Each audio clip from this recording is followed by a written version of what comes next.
Hello বন্ধুগণ, আপনারা এখানে যে প্রাণীটিকে দেখতেছেন তার বুদ্ধিমত্তা ও বিচক্ষণতা দেখলে আপনারা অবাক হয়ে যাবেন।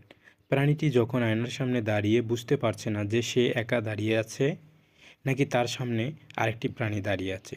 সে হয়তো ভাবছে তার সামনে আরেকটি প্রাণী দাঁড়িয়ে আছে, যার কারণে সে আয়নায় থাকা প্রাণীটিকে তার প্রতিপক্ষ মনে করে বিভিন্ন ধরনের অঙ্গভঙ্গি করছে এবং সে লক্ষ্য করছে সে প্রাণীটিও তার মতোই অঙ্গভঙ্গি করছে, যার কারণে সে তাড়া করছে। এই প্রাণীটি ল্যাপটপ সামনে নিয়ে প্রাণীদের স্বাস্থ্য সুরক্ষার জন্য বিভিন্ন ধরনের গবেষণা চালাচ্ছে, যা সে ওয়েবসাইট থেকে কালেক্ট করছে এবং প্রাণীদের স্বাস্থ্যসেবা প্রদান করছে। আপনি এই ভিডিওটা দেখার জন্য কখনোই প্রস্তুত ছিলেন না, কারণ কখনো ভাবছেন কি দুটি আলাদা জাতের প্রাণী কিন্তু একই প্লেটে খাবে, এভাবে কখনোই সম্ভব ছিল না। তবে তাদের বুদ্ধিমত্তা ও বিচক্ষণতা দেখলে আমরা বুঝতে পারি যে সম্পর্কটা বর্তমান সমাজে মানব সমাজ থেকে